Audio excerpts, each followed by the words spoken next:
안녕하세요 여러분, 모니카입니다. 네, 오늘은 시험을 위한 공부와 자연스러운 공부, 자, 이 둘 중에 내 아이는 어떤 공부를 하고 있나. 네, 이게 박지원 선생님의 그 공부를 공부하다 그 부분에서 나온 거거든요. 그래서 선생님의 어떤 글과 제 생각을 같이 한번 이야기하는 그런 시간을 가져보려고 합니다. 시간 되실 때 설거지 하시면서 네, 그냥 소리만 들으셔도 네, 충분할 거라고 생각합니다. 네, 그러면 여러분 듣기 전에 구독과 좋아요 부탁드려요. 자, 오늘은 시험을 위한 공부와 자연스러운 공부 이 얘기를 해보려고 합니다. 박지원 선생님이 그 책을 쓰신 내용 안에 있는 얘기를 먼저 좀 정리를 해드리고 그 다음 그것에 대한 제 생각을 좀 말씀을 드려볼까 합니다. 먼저 책에 뭐라고 되어져 있냐면 허울뿐인 교육과정 이렇게 되어 있고요. 그 다음에 뭐 이런 걸 시도하는 데가 우리가 왜 그런 뭐라 그럴까 혁신학교 뭐 이런 것들 많이 들어보셨죠? 거기에서 뭐 창의나 뭐 이런 것들을 융합해서 어떤 새로운 과정을 한다고 하면 학부모님들이 대부분 다 반대를 하세요. 왜냐하면 당장 시험에 도움이 안 되기 때문이다 이렇게 얘기를 하십니다. 그런데 박지원 선생님 책에 이런 얘기 나옵니다. 최근 5년 동안 서울대 공대생을 지도한 교수의 어떤 그 글이 나오는데요. 그 교수가 그 서울대 공대면 굉장히 똑똑한 아이들이 가는 곳이잖아요. 그 아이들을 지도하고 나서 한다는 말이 이 아이들을 보니까 과도한 영재 교육, 그러니까 어려서부터 우리 영재라고 해가지고 과도하게, 그러니까 이 영재 교육의 의미는 너무 빠른 조기 교육 정도 같아요, 제 생각에는. 그러니까 사실 영재 교육도 잘 하고 계시는 분들은 계시겠지만 어쩔 수 없이 조기 교육이 또 들어가야 되는 부분이기 때문에 그런 과도한 영재 교육과 그 다음에 그거와 더불어 그곳을 들어가기 위한 사교육, 그죠? 그런 것들에 노출된 아이들이 이제 많이 노출된 아이들이 서울대 공대를 들어왔더란 얘기죠. 그런데 어찌됐든 대학은 잘 들어왔고, 그런데 이 아이들은 어쨌든 대부분이 어떤 사교육에 의존한 아이들이 많았다는 거예요. 그래서 자기주도 학습 능력이 상실되어 있더라라는 교수의 말이 있었다고 해요. 근데 이 자기주도 학습 능력이 상실됐다라는 게 뭘 의미하느냐면, 일단 스스로 탐구할 시간을 갖기 전에 이 아이들은 전부 다 선행을 해요. 우리 아이들이 지금 어느 정도 선행을 하고 있는지 한번 잘 생각을 해보세요, 여러분. 그리고 많은 분들이 좋아하시는 심화. 우리 아이가 심화 정도는 해야 공부한 것 같고 이런 어머님들 많이 계시죠. 저는 늘 반대한다고 얘기는 말씀을 드렸는데 어쨌든 심화학습으로 답을 미리 다 배워요. 그리고 나서 이 아이들이 이제 학교에 가게 되면 전부 다 답을 알고 있죠. 그리고 배운 답을 이 아이들은 먼저 남들보다 많이 알고 있다는 것으로, 그러니까 이 아이들은 먼저 배워서 그 답을 알고 있을 뿐인데, 내가 너보다 많이 알아. 아니고, 먼저 알고 있을 뿐인데, 많이 안다라고 착각을 한다라는 거예요. 그러면, 먼저 아니까 잘한다라는 보상을 많이 받았겠죠. 그래, 대학에서도 이럴 거라고 기대를 하고 이 아이들이 온다는 거죠. 그런데, 중간고사와 기말고사를 보면, 왜 기출문제랑 다르냐? 이제 고등학교까지는 그나마 그래도 기출문제의 어떤 형식을, 유지하는 경우가 많으니까. 그런데 대학은 완전히 다르잖아요. 그러면 대학에서도 이럴 줄 알았는데 족보라는 건 뭐 다 구해서 이렇게 막 얻어서 보고 그랬는데 중간 기말 기출 문제가 다르다 형식이. 그래서 항의를 막 한다는 거예요, 교수한테. 그리고 이런 시험만 있는 게 아니라 프로젝트 어떤 연구 뭐 졸업 뭐 이런 거 되게 많잖아요. 그런 프로젝트 수업은 굉장한 창의력을 요하죠. 근데 이런 창의적인 활동을 굉장히 이 아이들이 어려워하는 경우가 많았다는 거예요. 그러니까 이 아이들이 영재라서 여러분 영재 교육을 받았던 경우도 물론 있겠지만 남들보다 빨리 가르치고 싶은 그 엄마의 욕심 때문에 영재 교육을 받은, 엄마 아빠의 욕심 때문에 영재 교육을 먼저 받은, 사교육을 먼저 받은 걸 우리가 영재 교육을 받았다라고 착각하는 건 아닌지 한번 생각을 해보세요. 그리고 창의적인 활동을 이렇게 매우 어려워하더란 얘기예요.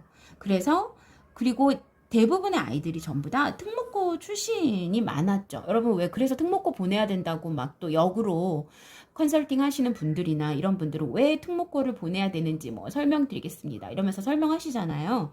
그러니까 특목고 출신이라는 그런 우월감까지 이 아이들한테는 전부 다 있는 거예요.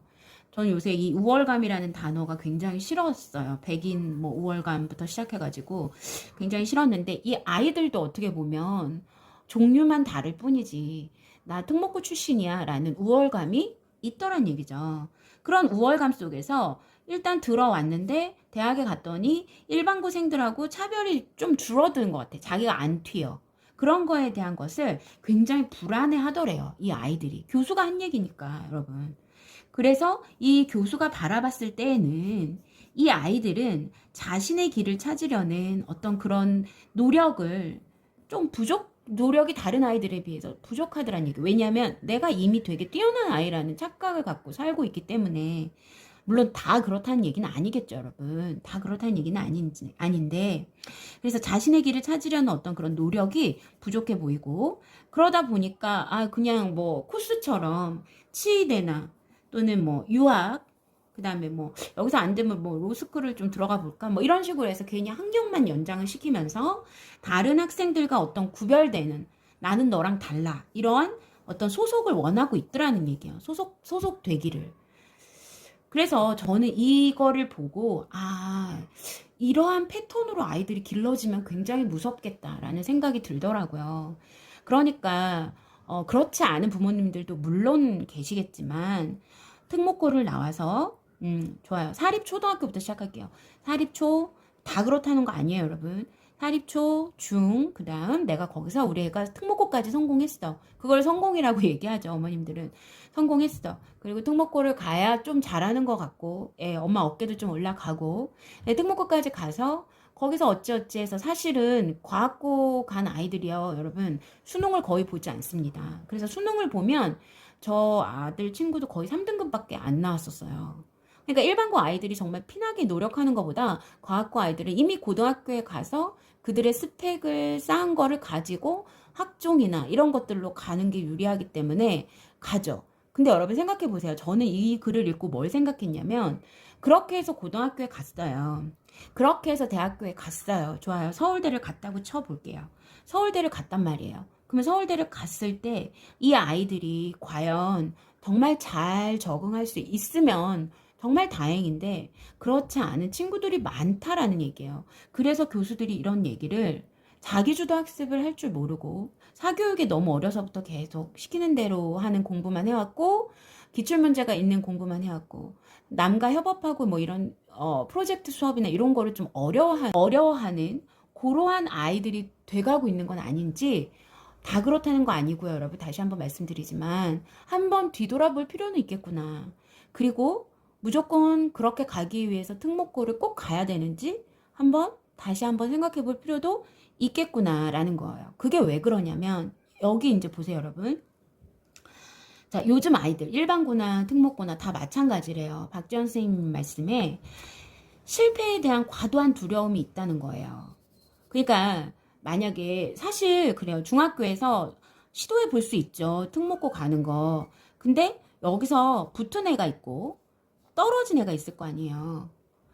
근데 사실은 붙은 애들이 단편적으로 보기에는 얘네들이 더 훨씬 성공한 아이들처럼 보이잖아요. 근데 이 아이들은 계속 승승장구하기 때문에 이 마음 한구석에는요. 실패할지 모른다는 두려움이 굉장히 많이 있다라고 해요. 그러니까 여러분 실패를 두려워하지 마세요. 어차피 뭐 도전해보고 떨어지더라도 내가 도전을 해보는데 의미를 두는 부모님들도 많고요. 아이가 한 이 실패 경험이 굉장히 중요하다라는 생각이 이 책을 읽고 들었어요. 자 보세요. 실패에 대한 과도한 두려움 때문에 아이들이 단 한 번의 실패 경험도 못 견뎌요. 그래서 뭐라 그럴까 대학에 가면 단 한 번의 실패 경험을 한 적도 없기 때문에 예를 들어 수학을 A학점을 못 맞고 B학점을 맞았대요. 그러면 이 아이는 1년 동안 안 나온 아이도 있었대요. 방에서. B학점 맞았다고. 여러분 이건 병이잖아요. 그렇죠?